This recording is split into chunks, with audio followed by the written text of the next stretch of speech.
This episode is brought to you by Dance Zone Performing Arts Center. Dance Zone Performing Arts Center is an independently owned and operated school for dancers with the passion to excel in a caring and nurturing environment. With over 30 years of professional dance experience, Dance Zone Performing Arts Center takes pride in offering high-quality dance education, award-winning choreography, and many opportunities to showcase their talents in the community and around the world. Dance Zone Performing Arts Center has high-energy classes offering students ages 2 and up. Top-level training from dance professionals. Students learn through the best positive reinforcement, and they work to build outstanding dancers in mind, body, and spirit. Excellent technique classes, performance, and competition opportunities allow students to develop into strong, confident dancers. Dance Zone is located in Elmsdale, Nova Scotia, and is currently taking registration for fall programs starting in early September. For more information, please go to dancezone.ca. Yeah, we're good. Oh, yeah. Beauty. All right, and we're going here, boys. So, Alex, thanks for coming on the podcast, man. Appreciate it. Yeah, thanks for having me, boys. How's the summer going? It's going pretty good. It's flying by. It's too bad, but no, it's going well. I had a good summer and just kind of coming to the end here and getting ready to go. Attaboy.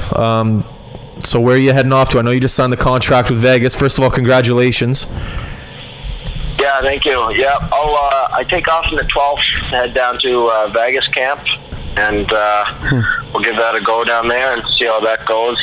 And I'll likely be end up in Chicago to start the year off and stuff like that. But yeah, we'll just see how it goes down there.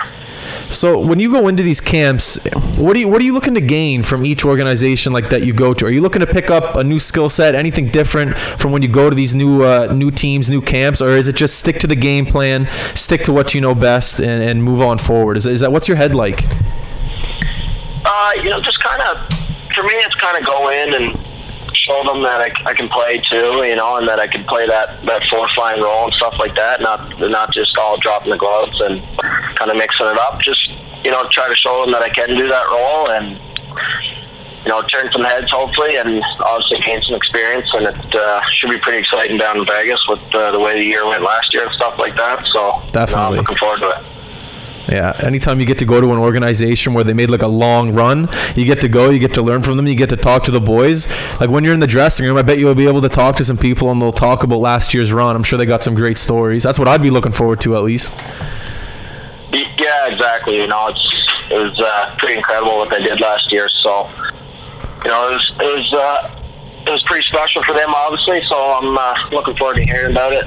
I think that city's pretty excited about the team down there, so I'm looking forward to camp, and it should be pretty exciting down there. There you go. So who are you training with in PEI? Like, who are you on the ice with? What are you doing? And, essentially... I train with... Yeah, go. Sorry, I train with out at Dion Fino's house with him, my older brother Brett, and Daryl Boyce. Okay. 4 of us work out together, and then I kind of skate all over, but there's a good crew of us down in Charlottetown that skate together. There's probably 15 or 16 of us between pro and university guys, so we get good skates down there as well. So when you're training, you said at Dion's house, obviously he would be there. He's not just lending you the house. So I'm sure there'll be a lot of questions as to what Dion is like off the ice, because everybody has their perceptions, watching the TV, and it's easy to just decide what you think a guy is like. So, I mean, I'm curious myself. Is he just another regular, beauty from the dressing room, or is he a little quirky, or what's going on with him? No, you know what? I got all the best things to say about Dion. He, obviously, like you said, people have their opinions, but Dion's awesome, and he'd do anything for you. And he'd be a great locker room guy, and just the way he treats me and my family is pretty great. He really takes care of us in the summer, and I can't thank him enough for that. But all in all, he's awesome, man. He's a beauty, and if you get to know him, everybody'd love him. I know that. So how many years you been training with him now? This is my 3rd summer training out there. Do you find it's beneficial for your game since you've been doing it, or have you not noticed a difference really? No, it really is. No, it's great out there. The 4 of us, we're out there every day, and it's just the 4 of us. We're all obviously working, toward the same goal. True. So we all just push each other, and at the same time had fun with it. We're out, he's out in like the Cavendish area, so it's like cruise out there for the morning and work out, and we head to the golf course a lot after that, or Cavendish, fishing, or just anything like that. So no, it's really great out there. He's got the top of the line gym and everything you need. So it's a pretty good setup for me. I really lucked out having him bring me on board out there. No doubt. Is there anything bad in Cavendish? Like, no, it's a pretty good time in the summer. It's holy shit! On there, and I got a golf membership out there too, so I spend a lot of my summers out there. Do you ever go to the festivals, the Cavendish Festival? Yeah, I've been doing that. I think I did 8 years in a row there this summer, actually. Jeez. So don't miss. I think I missed one for when I was in San Jose for development camp. Yeah. And so don't miss too many of them, but they're a pretty good time. You'll trade a Cavendish in for a development camp any day of the week, though, eh? Yeah, it was definitely a tough time to be heading to a development camp that one summer. Yeah, especially how short your summers really actually are, right? Because I mean, everybody we talk to, they're like, "Oh, I got 2-3 weeks to enjoy, or like a month or whatever, right?" And then you're back to it at the grind. But essentially, you don't stop, right? You're constantly training. You're on the ice, I assume. Yeah, exactly. Yeah, you get home and. Some guys are probably different. You take a couple of weeks, let the body heal up, and then you just get right back into it, especially with development camp. You get home from the season. If you make a little playoff run, it's less than a month later, so you kind of just got to stay right at it. And, you don't want to go in there after not just kind of relaxing for a few months or for a month, so you just got to stay right at it, so you really don't get a break when you're younger and headed to development camp and stuff like that. So, like I said, it's nice to be done at those, and just get to enjoy the start of summer and the more summer like that. That's true. Yeah, you kind of solidify yourself after development camp. You go up and down a little bit, and you start to feel better about your game and whatnot, and you're just confident going into the next time. Well, that's my question I have for you. It's like now you're almost at the point of your career where you're almost considered a veteran. Like, you've been there, you know what's going on in the pro hockey world. When you're going to a new team like Vegas this year, when you're approaching training camp, is there nerves at all in your stomach, or are you just so confident with what you're able to bring to the table? And Vegas knows what you can bring to the table. Is it just second nature to you now, or do you still get that nerve every now and then? Not too bad. I get nervous going into camps, especially with new teams. Like last year going in Tampa, I didn't know really anyone. I knew maybe one guy going in, so that's kind of tough. But so I get nervous for that, and they don't know too much about me usually when I'm going in, so try to keep the nerves down a bit. And I'm not too bad where I get too nervous, but definitely going into new teams, not knowing guys, I am a little bit. But this year I've been kind of just a little bit worried about it. Knowing I know all three coaches, so that's going to be a little different. Knowing there'll be a little more eyes on me, like Gallant from home here in Summerside, so I know him well. And are you guys related? Assistant coach Mike Kevin. What's that? Are you guys related? No, we're not. No, just maybe back in the bloodlines a little bit. But no, we're not. Well, I was gonna say you played. No. I was gonna say you play the role where everyone would want to be your friend. I feel like when you walk into the dressing room, everyone would want to get to know you because you play the role of protector, and I just feel like you'd be someone that a lot of people would want to get to know, want to talk to. I don't know. That's the way I look at it, outside looking in. I can attest to that too. I remember playing against you. The last thing I want to do was piss you off, right? Unless Warrens was with me, so. No, yeah, I appreciate it. No, yeah, definitely. One of the part of my roles definitely is you want to be a good locker room guy too. And I know a lot of guys that get paid and stay in the league around a long time, like a guy like Eric Nielsen and people like that. They stay around because they're loved in the dressing room, and for sure, guys want to have them around. And I think with my role, that's definitely something you need to have because like you said, you guys do approach you. It's easy and to talk to you guys about stuff, and it helps you have a little more confidence going into camp for sure. I think one of the parts of your game that probably isn't talked about as much and probably underrated in my mind is the ability to play both ends of the ice. I mean, it's no joke. If you can't do that, you're not going to stick. So with you being able to play and solidifying yourself as an AHL player, I think that would be that's something on the table for you, which is probably why you're able to stick around and play at a high level. You know what I mean? So I guess kudos to you, man. Yeah, thanks a lot. Every team I've kind of been at, that's kind of the, the guy in my role, kind of the main thing is, don't be on the ice for a goal. So that's something I had to improve my game right away was, my D zone. And I think that's probably for a guy like me, like I said, that's something that you really got to have in your back pocket, getting the puck out in the wall and getting it in and stuff like that. Good first pass, that kind of stuff. Yeah, it's no good. You're force line going out and get scored on all the time, and it just wouldn't cut it. So that's definitely something I had to work on and to have a big part of my game. Do you think that was something right from a young age? Like, I know you have some older brothers that played and they went through like development camps and stuff like that, but is that something you've seen in your brothers? Like, okay, we can play the tough role and drop the gloves and protect the boys, but you still need the tools, right? Like, if you're not a goal scorer, you're not out there trying to score goals, right? Like, that's just ridiculous. So do you think that your mindset has kind of been the same over the last little bit? Yeah, like, just with the way the game's changing, like, I really love what I do. I love my job. I love going out, protecting the guys, and mixing it up every night. I love doing that. And but just with the way the game's changing, and, when I was getting the pro, I knew that, you can't just be a 1-2 shifts a night and fight.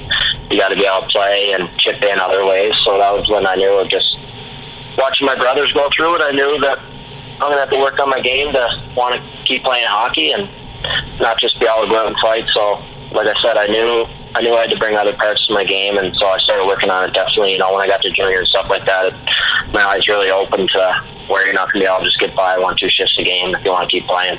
Good for you, man. It's actually more. I would have more fear playing against like you and your brothers, because you guys are obviously already feared out there, but the fact that you guys can follow the game and line guys up for hits, it's not just a one-trick pony like that puts a lot more fear into the opponent, man. And that's, like you said, that's what teams want, right? And it's just, I don't know, I find around the East Coast and the Maritimes, it's one of those things that's super, everybody loves that role around here, you know what I mean? Everybody has a soft spot. Role. Exactly. Yeah.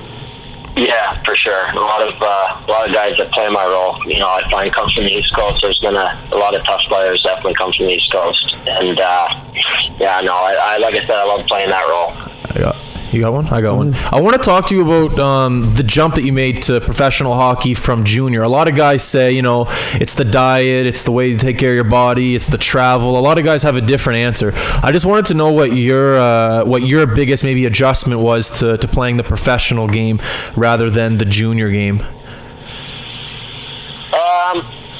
I'd say like just playing a lot more. Definitely the diet and stuff like that. But I had a weird start to my career. I had shoulder surgery when I was 20, and after I was done a junior, and I couldn't even find a job in the East Coast. Nobody would really take a chance on me, and because I wasn't starting until mid-November too, so wow. I had to go down and start in the SPHL, which not a lot of guys really have to do, and I kind of grinded it there for a year, and then made my jump to the East Coast after that, and then to the A. So I definitely took a different route when I was starting pro, and so I don't know, like when I got to the SP, it was probably even harder on the body than junior was with travel and stuff like that. It's a bit of a jungle down there, so it was. I don't know what I'd say, really, like whether the diet and travel and everything changes. It was just like going to another junior team kind of when I got to the SP, you know what I mean? Yeah, grinding out on the bus, having meals after on the bus, pizza and shit like that. Yeah. Yeah, it's a 12-hour bus ride and then play that night on a ham sandwich. I don't care like how old you are, like if you're 25, 26 or whatever, the little bit older you get every time, man, being on the bus a little bit longer, it affects you more and more as it goes on, man. So I can't imagine what some of those, like some of the boys that have been in the SB for years and years that are just vets are dealing with, man. They must be beat to shit. Yeah, it's funny you mentioned, I was talking about my brother the other day, like how hard that is on the body. And, you're only making $250, $300 a week. Like how I play with guys that done it for 5 or 6 years, like how they do that and do it to their body, or do they save any money, or like, just a couple of years of it, it's a great time, and I had a blast down there, but I don't know if I could have done it more than a couple of years, that's for sure. A lot of people say the same thing. That's why I was wondering it myself, man. So that's craziness. Yeah. it was, like I said, it was a great time, and it was fun to do. And I just turned 21 when I was down there, so it was a lot of fun, but it was definitely a grind. Definitely didn't have any fun with that age, hey? Yeah, it was a good time to start playing pro hockey in the States, for sure. Absolutely. We won't get into the details right now. Kind of not really off topic question, but I've read this book. I just want to know if you've read it. If you've read Bob Probert's book Tough Guy, have you ever read that? No, you know what? Actually, my brother was telling me about it. He read it. My older brother, he was saying it was a great read, and I wouldn't mind sitting down and reading it sometime.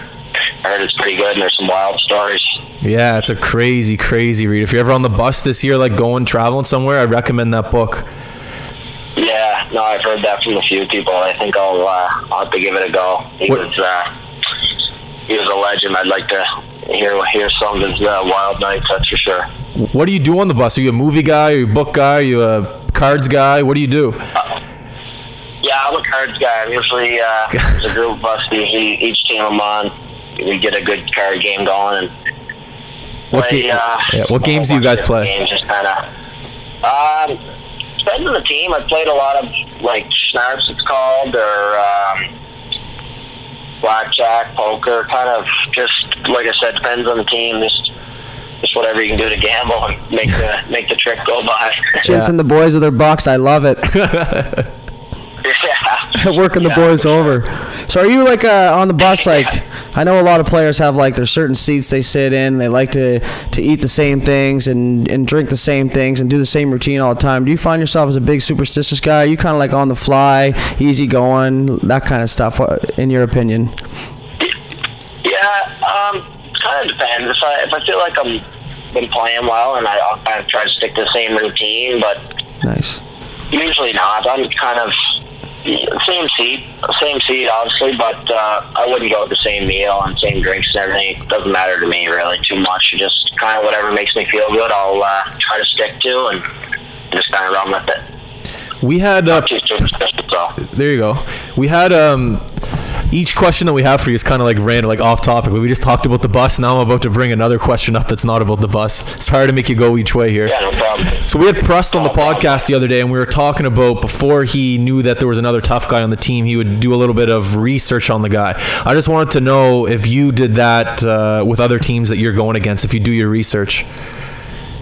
Yeah, I do. I do that actually usually before every game. I'll mostly know there's only each team might have one or two guys now. Like it's not like, you know, the first year I broke into the AHL out in the West, I think each team had 4 or 5 guys, and you knew, but you still watched a lot of their tapes and stuff like that, and you don't know what guy you're going to get tangled up with each night. But now it's kind of like, you know, especially in the East when I was in Syracuse this year, some teams wouldn't even have a guy, so there wasn't really too much to watch or worry about. But the teams that did have a guy, I'd always watch them before every game, even when I'd face them a couple different times. I'd watch every game, just kind of see what they do, how they start off, what they do to grab on, and, you know, when they throw and how much they throw and stuff like that. So I am a guy that definitely studies up on guys that I have to fight, and it just makes me feel a lot more confident going into it and ready for it.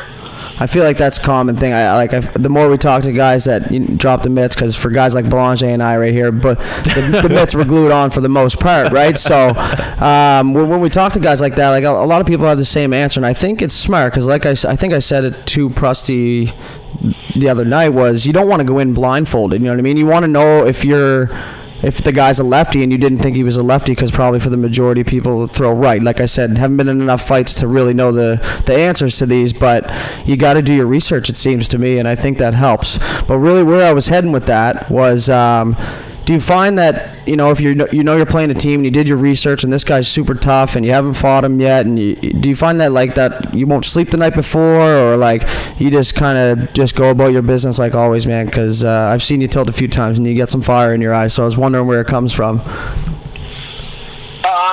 Yeah, I definitely. It's definitely on my mind. It would be on my mind knowing that I'm gonna play a real tough guy, especially if I haven't fought him yet. If I fought him, it's okay. Like I know what he's about. I know how I can do against them, and like what to do the next time and stuff like that. But when it is my first time fighting a guy that I know is real tough, it'll be on my mind probably even a week before, and I'll be kind of thinking about it coming up to it. A week before. And then it doesn't bother me sleeping too much, but then come pregame nap, when I know I'm playing that guy that night, I don't nap that well. It's, like I said, it's in my head, and you have a little bit of anxiety about it, but I've definitely gotten better. In junior, that bothered me more than it does now, but once you do it long enough, I think I've gotten better to kind of have more confidence going into it and stuff like that. But it's definitely on my mind, and like I said, if the guy's tough enough, it'll bother me a week before for sure. Jeez, man, it's a tough gig, right? Like, I don't care what anybody says or how much you love it. It's a tough gig in the game of hockey. And another thing too that I knew about you too was you were a little bit smaller. Like when we played junior A together, I think you were maybe only 5'8" or 5'9", which I knew because we were at eye level. But you grew a little bit. And do you think that kind of helped you? I wouldn't say get over the fear, or just like maybe you knew you were going to be able to protect yourself a little bit better? Do you think that was something that was on your mind? Yeah, for sure. I was just I definitely grew a bit and put on some weight. I was probably about $130 actually in my first year junior, and maybe $150 finishing it. Wow. So I was definitely always one of the smaller guys, but One of the tougher though. When I got to pro, I put on some more weight. I got 6 feet, 180, and I felt bigger and stronger, and obviously I'm fighting bigger guys, but once I put on a little more size, and once you start doing well in a few fights in a row, I find you gain confidence, and the more confidence I have, I just found the better I got. And going into each fight with confidence, like I said, I feel better about each fight I get into, and I'm more confident to fight guys, and I start enjoying it more too once I get a few under my belt. And that's a scary thought for me, man. Some people say that when you fight, you should not fight while you're upset or fight in anger. Do you agree with that, or do you feel that you have to be, you gotta be tapped just a little bit to get into the fight, or complete opposite? Do you fight relaxed, calm, and just know what you need to do? Most of the time I'd fight relaxed and calm, but that's cool. There's definitely been times where I fight pissed off, and I don't know, some guys would say it's probably not good to fight pissed off, but I always find if I'm fighting pissed off, it usually helps me. But you can definitely get in trouble, because I get frustrated if I'm just throwing rights and I can't really get to a guy, so I'll switch to left, because I almost get bored and I want to keep swinging, so I might switch to left the odd time, and you can definitely get in trouble doing that, because you really open yourself up. But I don't know, anytime I fought pissed off, I found things went better for me. I think I just get a little bit more of a spark in me. When you're skating in the summer in PEI, do any of the young guys ever come up to you and ask for some advice, like maybe how to protect themselves, things like that? Yeah. Actually, a guy did the other day. So I don't mind that at all. I don't mind showing guys just even little things to do to protect yourself, or a lot of the guys never fought before, and they'll come up and say, I might have to do it a couple times this year. Is there anything you can show me? And I don't mind them asking that at all. And I don't mind teaching them at all. Just a couple of ways to grab on, or how to protect yourself really is the main thing for guys like that. Just to kind of show them how not to get hurt and kind of hang in there with guys. That's good. Maybe you can teach Belanger. He's still in the running for that kind of stuff. What are you talking about? I know how to fight. Gallant, don't listen to him, man. All right, I beat the shit out of him. Don't listen to him. Gallant knows what I'm all about. So I'm gonna throw it back for you on a little bit to your childhood. You grew up in PEI, obviously. Were things a little rough around the house with the brothers? Is that where you kind of gained your edge, or was it like a mini stick thing? Or I know my buddies used to play basketball in their backyard and it got heated, and that's where they got tough and stuff. Is that kind of where it came from? That's a good question. Yeah, it definitely. Actually, it was mayhem growing up with my two older brothers. Actually, for a long time. Mom would, we get off the bus around 2:50. Mom wouldn't be home till about 3:20, and that half an hour would be just mayhem for all. And we'd fire up the ball hockey, and it'd be everything, the gloves, everything would be off a couple minutes into it. And my neighbor drove by one day, and then my dad got talking about UFC, and he goes, "No, I don't watch that stuff. I don't watch that. Swing by your guys' house, and we're always in the front yard, bro." And so it definitely made me be able to take a punch a little bit better, and growing up with them too kind of pounding on me a lot. I think it definitely gave me an edge. Do you guys ever compete in the gym, like with weights and stuff like that? Like, no, I can lift that more than you. You guys ever compete that way? I don't, not so much in the gym, but you know, we're all pretty competitive, and we compete in a lot of ways, but not so much in the gym. Like my older brother Brett that I train with, he's a little bigger than me, so he's definitely stronger. So, but we compete with, you know, races and stuff like that, just to push each other and stuff like that. Definitely to help each other get better for sure. Yeah, I feel like that's a common thing with brothers, right? Like you look at like the Hall brothers and things over history, like if you have a brother younger or older, you're just learning things that other people don't get to learn till later in life, like how to deal with bumps and bruises, what really actually hurts, like, you know, just little things around the house. Like you said, you guys are brawling in the front yard. You're pissed off at the time because you're the youngest brother and you're probably getting beat up, but now you're sitting here going, you know what, thank God that those things happen. You know, maybe not to a certain extent at some points, but you know, they made you tougher, they pushed you, you pushed them, they know that you're coming on their coattails in their careers and stuff like that, so it keeps the fire lit under them as well. And I think it's healthy competition. Yeah, you can't obviously plan to have, you know, brothers and stuff like that, but it definitely is healthy competition for sure. Yeah, for sure. It was a huge for me growing up with them too, and whether it's some, you know, teaching me stuff in hockey, or you know, when it came time to, when I was about to play junior, when I was going to have to start dropping the gloves, we'd throw on hockey jerseys and they'd kind of teach me how to grab, and they showed me the basics and stuff like that too. So it was a huge advantage having them two around, and you know, like I said, beating on me to help me take a beating later on, and true brotherhood. You know, we just give it to each other back and forth, and I think it all helped us. Well, I think we all benefited from it for sure. So you're talking about, you know, learning, you know, from your brothers and pushing each other. I just wanted to know if there was a couple individuals, or maybe it's just one individual that's helped you in your hockey career, and you know, and shaped you to the player you're in now and the position that you're in now. Maybe it could have been a coach, an instructor, I don't know, anyone. Most definitely my parents, my mom and dad for sure. They, you know, they drove the three of us to the rink every day, any day we wanted. The gym, to boxing, to whatever. So most definitely my mom and dad, but I've had a lot of great coaches and trainers and stuff like that. But a guy by the name of Joe Borden, Warren, you might have talked about him a bit. He's the boxing trainer there, the strength coach for the Caps. But I started boxing with him when I was 12.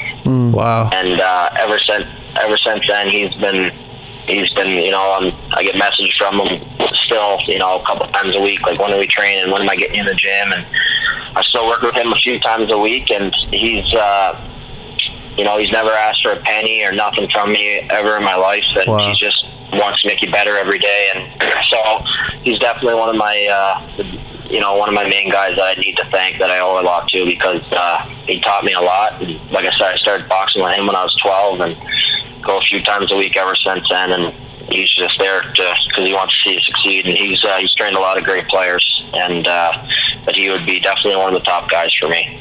That's awesome, man. I hope he hears this. Yeah, I hope he comes on the podcast. I want to talk to him. Yeah, he'd be a good guy to have on, but he's Canadian Hall of Famer. He's got a boxer. He's got a lot of great stories from Amherst. Amherst. Oh, is he? Oh, he automatically has good stories if he's from Amherst. All right, let's get him on. We'll put it. Can you put us in connection with him? We'll get his number. We'll make it happen. Yeah, no, I could do that for sure. I'm sure he'd love to come on. All right, sweet. He'd definitely be a good time. So I have a quick question for you about a little bit of your stats here before we wrap things up. And I was just wondering if you knew how many career tilts you've had, right from junior on. I think it was, I don't know if it was last season or I think it was the season before. I was waiting to roll over 100. So I know I'm probably around somewhere a little over 100. You know what? You're pretty bang on, because what I have here says 117. Wow. Is it 117? Okay, yeah. So it must have been the season before. I was waiting to get my 100. So yeah, right around there. That's crazy. Good for you, man. I don't even think I've had 117 shifts. Yeah, I probably wanted that many too. That's right. That's pretty good though. Fight per shift, if you think about it. Yeah, there you go. Listen, I've been kind of unlucky too. You know, as soon as I broke into the Junior A League, they put that 5-fight rule in, which is awful. And then did you say it's awful? Yeah. When I had my first full season in the A, they put this 10-fight rule in now. So it's been hard to really get too many, but it's. But you max out every year. What's that? You max out every year, do you? Yeah, I have the last 2 years since the rules came in. I have, and junior A, I guess I did too, before December. So that was kind of tough from there for a couple seasons. That's amazing, man. I got one more question for you. It says here there was it says a jot note here: SPHL most penalized player and AHL most penalized player as well. Do they give you a plaque or something for that? Are you honored at the award ceremony, or is that just something they dug up just to have? No, I think that's just something they dug up. I never received any trophies for that. Was invited to any award banquets. Ah, man, I'll get on that for you. I'm sure you received a couple beers, though. On their resume. That's true. You do. That's awesome, man. All right, man. Well, listen, we appreciate you coming on and taking the time to chat with us. Thank you, man. Yeah, I appreciate it, boys, and thanks for having me on. We're rooting for you here, so do your thing. Awesome. Thanks a lot, guys. And by the way, I've never been to the Cavendish concert, but I want to come next year, so it seems like you're a veteran there too, so we might need you to give us or give me a tour guide around there if you don't mind. That sounds good, boys. I can give you the rundown. Beautiful. All right, we'll talk soon. Thanks again for having me on. Yeah, no worries. See ya. See you guys. All right. That was awesome. So that was the interview there with Alex Gallant. We appreciate him coming on. Tough motherfucker. Holy shit. That was awesome. I was scared talking on the phone with him. I know I'm sweating right now. You're like, fuck, is he here? Nah, he's a good fella, and I know Warren's always spoke highly of him too. Yeah, I mean, every guy like that is, I guarantee there's not a single person that hates them. No. And I feel good now that we talk to him. Maybe we're friends with him or acquaintances. You know, we might get protected. I don't know. Every single tough guy that we talk to, they're just like the nicest people, just so well spoken, so just big hearts, just great people. Well, think about how big your heart has to be to want to protect 21 guys on every random team that you've ever been on. Yeah. You don't know that guy. He could be gone tomorrow. You could be gone tomorrow, but you still want to protect the fucking shit out of that guy? Yeah. Tell me your heart's not bigger than everybody else's. It's like when he goes to Vegas, like I hate that he says that he gets nervous. The fact that he says that he gets nervous, that means he still loves the game and he still wants to care. It's in the gut. Dude, I get nervous for beer league games. Yeah. It's good. He probably uses it to his advantage. Yeah. That's what he's thinking about. He's focused. But I just hope people go up to him and respect him and go up and say, hey, man, like, I know what you do. I love you. Like, I hope that people just accept him in the room. You know? Definitely, man. You know, like, anywhere he goes, that's a man who should just be respected anywhere he goes. Yeah, those boys are tough. They're some of the toughest brothers in hockey for sure. Yeah, man. I remember I went to Summerside's, like, they won the league or something like that when Morns was playing there, and Alex was playing there too. Yeah. And we went to the party at the house after, and obviously, you know, booze is flying around and stuff like that, and things get heated. But I just remember someone was freaking out, and I honestly don't remember who it was, but the Gallant brothers calmed them down fucking so quick. But then they started bickering with each other, so it just ended up being mayhem, man. But it was awesome. They literally calmed down. The whole party got calmed down by those boys, and I mean, unreal. They could have told me to walk home, and I'd been like, yep, see you later, boys. But yeah, no, good fellas. All right, so we're going to wrap it up there. Once again, thank you to Alex. We appreciate him taking the time out of his summer to come on and talk to us. Myself, Justin, Matthew Doodley, we are out. I don't have anything else to say. No, like, subscribe, all that stuff we always hit you with. You guys know the drill. All right, we're out. Peace.